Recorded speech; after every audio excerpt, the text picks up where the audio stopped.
If you like that Packers game in Week 17, get used to it, I guess, because we are going to be playing Anton and his Packers in this playoff game next episode, as we're going to be taking a look at the stats and awards for this episode. Maybe take a look at whatever awards and maybe Pro Bowl selections we have. Although I will probably be honest with you, I can't really think of many. Maybe a lot of defenders, if anyone, but offensive players didn't really stat pad anyone. You know, we kind of moved the ball around quite a bit, and with a guy like Irv Smith being injured, we ended up having two tight ends with like 450 yards each. So, I don't know if that's going to happen. But regardless of the point, this is the roster that we will be fielding in the playoffs. I'm not going to go too far into it because obviously we'll do that next.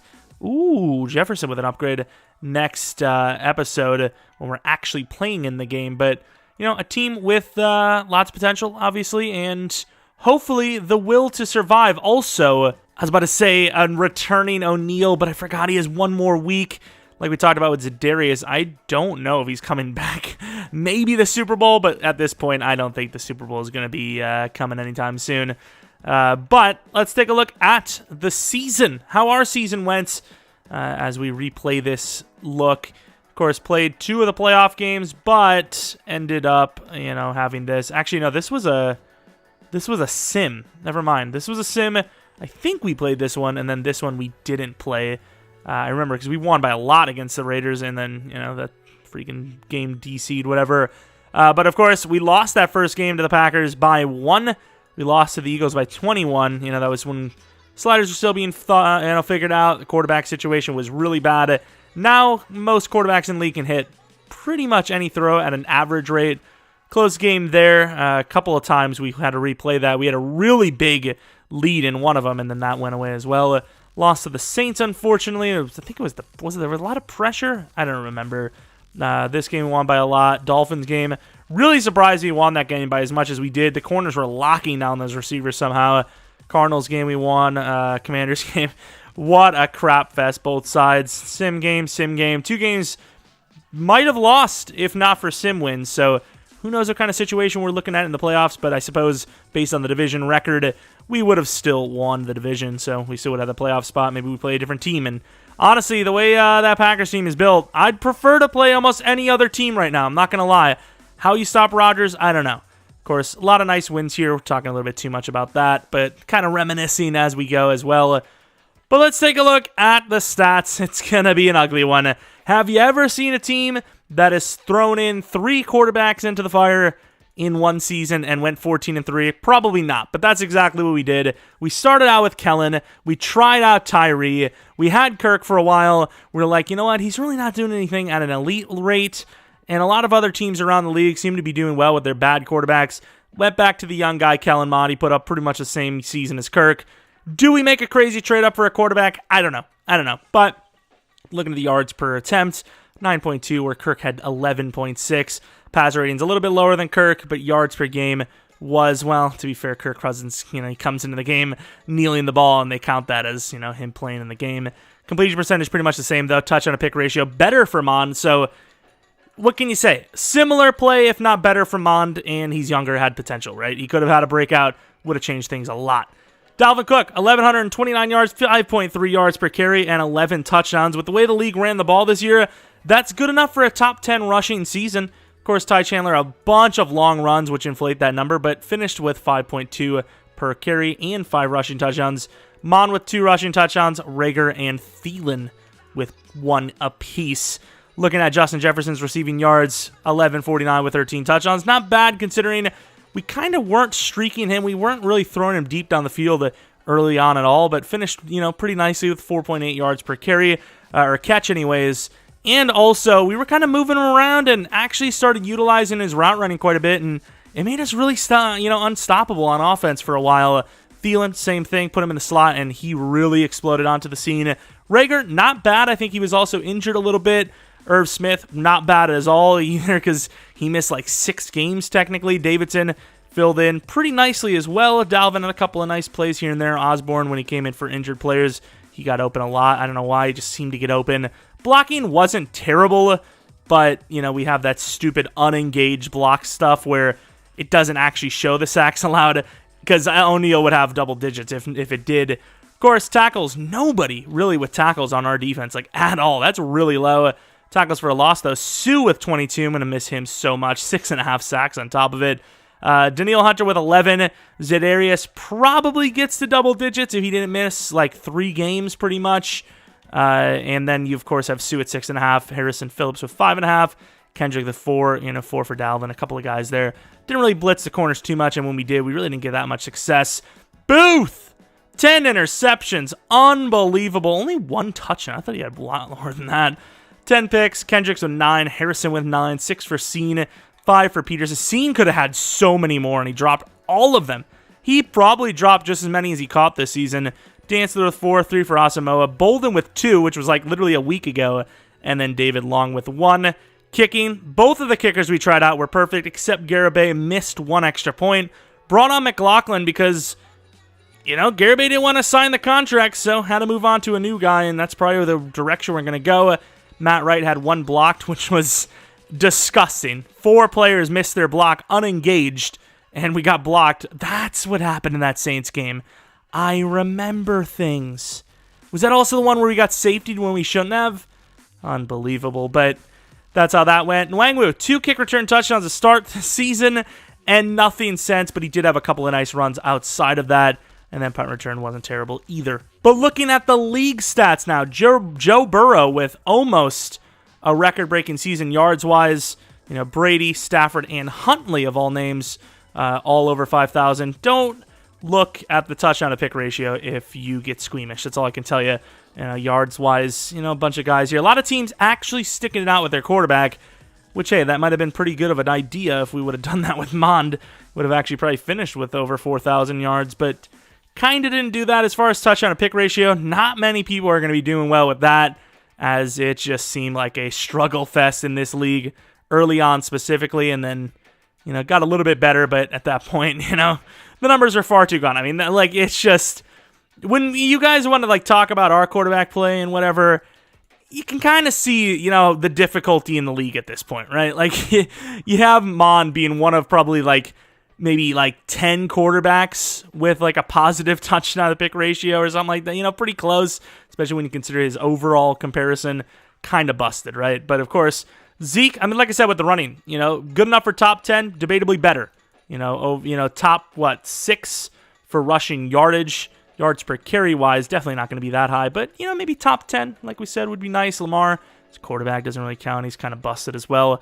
Walker, really sick running back, 6.2 with 15 rushing touchdowns. Trey Sermon doesn't really count. He's like Ty Chandler, probably had a couple of busted runs. Who the hell let Trey Sermon get a 97-yard run? What? Zeke, Taylor, Batty, that's an interesting name, Dalvin up there. So maybe actually just 6th overall as a running back. Of course, touchdown, Zeke, Kenneth with 15. Yeah, that's pretty much how that goes. Dalvin just barely in the top 10, maybe, for rushing touchdowns, as they kind of all tied. As far as yards per game goes, though, that might be a different number. Yeah, but, kind of like a top 6, top 7 running back season for Dalvin, which isn't bad. Fumbles a lot of quarterbacks. We ain't going to look at that. Broken tackles. Taylor at 66. This is a list that I do not expect Dalvin to be high on at all. Broke, no tackles. 29 tackles with Jukebox. Man, that's not good. Of course, tackles or yards after contact, probably not high on the list there either. Just, kind of avoiding players this season, and that's where we got our yards. The longest run of the season actually goes to Ty Chandler, which we were just speaking of, ironically enough. Receiving numbers. This is where a lot of people got cheesy. Okay, and there's a lot of players here that may be losing devs and potentially getting benched to start the next season, as they were kind of force-fed. See a couple of tight ends in there as well. Of course, where Justin Jefferson finished, he's barely a top 30 receiver based on yards. As far as touchdowns go, not even close either. A lot of force-feeding. I'm just going to, call it how I see it. Call it how I see it. It's yeah, we see you suck. Looking at, yards after the catch, calling how you see it there too. Jefferson, nowhere near. Where even is he? 293, so he's just a possession receiver for us. Of course, it doesn't help that we had one of the worst quarterbacks in the league starting, and you can say, oh, he should have started Kirk then. Well, we went 14-3 with Mond, kind of. So, suck it, nerd. Longest reception went to Mr. Darnell Mooney. Who had the best? Like, I think it was Metcalf by a mile, right? Curtis, I thought that was Debo. Why the hell did Curtis not get more yards than that? Best yards after the catch. Technically, Metcalf by a lot, 7.8. And outside of that, technically Fant with 6.7. That's a tight end, though. That's crazy. Blocks, how many sacks were allowed? The highest sacks went to Mitch Morse, who is supposed to be a center in fairness, so maybe you can't blame him. Orlando Brown traded Roquan in a second for him. Maybe not looking super great there. Tevin right there with him. He's like, we ride together. We physically die together. Bad line for life. The Cardinals, kind of the same situation. There's that. Makes me feel better about Darisaw, I suppose. Tackles, a couple of guys in the hundreds. Wow!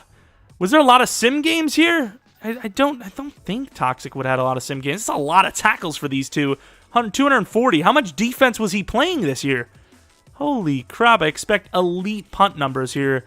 What else do we have? So sack totals. This might be a little incomplete of a list because a lot of times they don't show everyone. But Myles Garrett had 23 since like week 12. He won Defensive Player of the Year week 12. We had him bench him because we didn't want the record to go to like 35, which is just insane. Like I said, it might just be the team you are that doesn't show the stats. You can see Danielle Hunter wasn't on the list. Interceptions, Darius Slay had 14 for a while as well, I believe. A lot of high pick numbers, but Booth, number 10, 10 picks. A lot of teams with 10 picks. What about forced fumbles? Who had the best? Wow, not a lot, unless they're just not showing them all. Recoveries, 3. Safeties, how many safeties we see in the league? Jordan Davis, Jesus.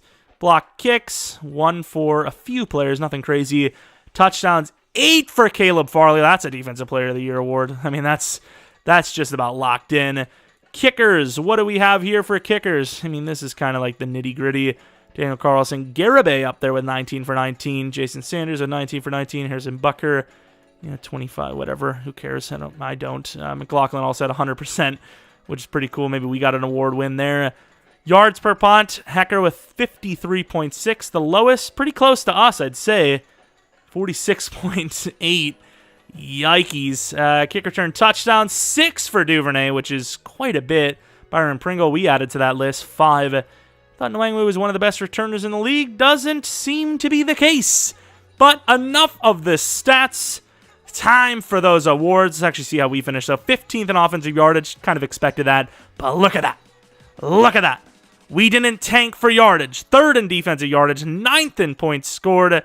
And 2nd in points allowed. No X and B around here, baby. Long drives, you still probably aren't scoring, okay? Oh, you got a bunch of fancy yards on offense. But did you lock down like we did? I didn't think so. And, of course, we were not going to win any awards on defense because somebody thought throwing to one corner, who's not even good 5 times for picks, it was going to get better the next throw. 5 straight times. MVP of the league goes to Thomas Brady. Burrow at 2. Wait. I get our quarterback numbers suck a bunch. But was Rodgers really that good? Holy crap, our league is busted. 38 touchdowns, 27 picks was good enough for 3rd on MVP. Man, this is a disaster. Godwin at 5, kind of refreshing, to be honest. If we could actually vote on MVP, I would hands down give it to Myles Garrett. I don't even give a damn, but we can't, so who cares? Ooh, Coach of the Year! 0 overall. Wait. How y'all mofs got 15 and 1 and 6 and 5 and crap like that? And why is McCarthy even close to 12? But we got Coach of the Year. 1 already, baby. Of course, looking at the AFC side, the Offensive Player of the Year went to a 1-16 team. You would think you would probably have to score points to win games. Apparently the best offensive player to a team that won 1 game. Makes sense if you ask me. Defensive Player of the Year, obviously Myles Garrett because he was basically the best defensive player in the league. Well, I can't even say obviously because Farley actually had a lot of plays and stats as well. Pickens, really good season. Rookie quarterbacks, can't even think like who would even start a rookie quarterback in the AFC. Maybe Willis. Christian Harris, Defensive Rookie of the Year. Best quarterback goes to Joe Burrow. Jacoby, I see orange. I'm like, wait, 2 top quarterbacks? 2 different teams. Joe Mixon, best running back. Best wide receiver, Jamar Chase. Okay, I guess the AFC is just looking to give all the awards there away to one team. Trey Smith, that should be superstar. That's super fun for the Chiefs to get even better of a team. Congrats, Cliff, I suppose. Myles Garrett with the award. Chandler Jones, Caleb Farley, obviously, and then best kicker Sanders. So we knew a lot of these awards were going to be the way they were. When we kind of went in there, a lot of the same players or same teams for these O-linemen. Not really super far from expected, but still. Let's take a look at the NFC. Oh, I just spoiled it for myself. Not that we were going to win it anyways, but Offensive Player of the Year goes to Chris Godwin, a wide receiver. Interesting. Better than a tight end, I suppose. Slay, Defensive Player of the Year. Made a lot of sense. Where were we? Kendricks at 4. Where the hell's my boy? Where the hell's my boy? I guess he's not there. Jameson Williams at number 1. Do we even have a rookie on offense? I don't even think so. And Booth loses Rookie of the Year on defense by 1 spot. I think Troy Anderson had a pick 6 in that last game. Unfortunate. Obviously, I don't use the corner. It's going to be tough to beat a linebacker user most of the time in the league. Do we have any other awards? Scene at number 7. Good fight for it. Quarterback on the list. Number 8 for Mon. Not bad for a quarterback that started like 70% of the season. If one of these 3 teams make this, one of these 2 teams make the Super Bowl, Cook might be a Pro Bowler, but as of right now, it appears he will not be. We, of course, didn't really throw the ball too much to Jefferson. I'm surprised he even made the list at number 10. But once again, number 10, pretty cool. O-line, definitely not there. Defensive line, definitely not there. Linebackers, though, number 5, 6, not bad. As far as DBs go, number 6 and number 8. And then we won an award besides Coach of the Year. Garibay, the kicker, who we will not be re-signing. Lovely stuff. We do have an upgrade, maybe 2. We'll get to those and then call it an episode. That is how a user league season ends statistically, at least our user league. Lewis Scene, I think, is pretty obvious. You go for zone. Needs to get that zone coverage up. He gets himself a +3 to pursuit, +1 to play rec and awareness, and a +1 to zone, which is a dog crap overall, keeping him still at 75 zone. Man, couple of picks, but not a really good rookie year for upgrading. I will tell you what, Justin Jefferson, I kind of want to keep the scheme fit. Not that we really need it, because I believe we have like some scenario thing or some coach thing that makes it where everyone's in the thingy. But I'm kind of thinking you go deep threat to give yourself a better chance at a speed upgrade. I would assume that's what does it, right? He doesn't get many upgrades, so this kind of matters. Whatever. We're going to go deep threat and hope we get a speed. +2 to speed. Come on. Damn, that's a good upgrade, though. 2 to deep, 1 to catching, 2 to catching traffic, and 1 to spin move. Puts him over 90 for catching traffic. What else did we get? I freaking forgot already. 1 to catching, which puts him at 97. Deep route, +2, gives him now 97. So this guy, kind of a decent wide receiver, believe it or not. Pretty good. We also used our Fountain of Youth on strong safety, so I'm hoping Harrison Smith doesn't regress hard, if at all. And I also hope he doesn't retire, but man, would that be an L of points. It's not even just that you would lose 40 staff points, but we could have also used it on like Thielen or Kendricks. I think it was a close battle between him and Kendricks, and Harrison Smith won because, once again, I think you can live with a regression at linebacker, you can live with aggression at wide receiver, but if we lose Harrison Smith, we have to completely replace that strong safety spot, and we can't even do so because his cap is his cap penalty is too high. So there's that. Of course, that's a little bit down the line as we are in the playoffs, and we could have ourselves 4 more games, which would be pretty sick. But starts with the first one in front of us. Hopefully we can stop Rodgers, and hopefully the offense can put up enough points. Should be a fun one. Hopefully you guys are there for that. If you guys enjoyed this season, this video, maybe leave a like, subscribe if you're new. Do a ton of franchise stuff on the channel. Maybe check out the second channel, PKR Plays, for non-Madden content. Kind of like playthroughs of story-type games like Far Cry right now we're trying to play, and when we finish that, I might play the original Spider-Man on PlayStation. Kind of wanted to. I played the Miles Morales, and that was like 2 centimeters long, like my weenie. And, yeah, that's it. Hopefully you guys come back for next video. But until next video, see ya!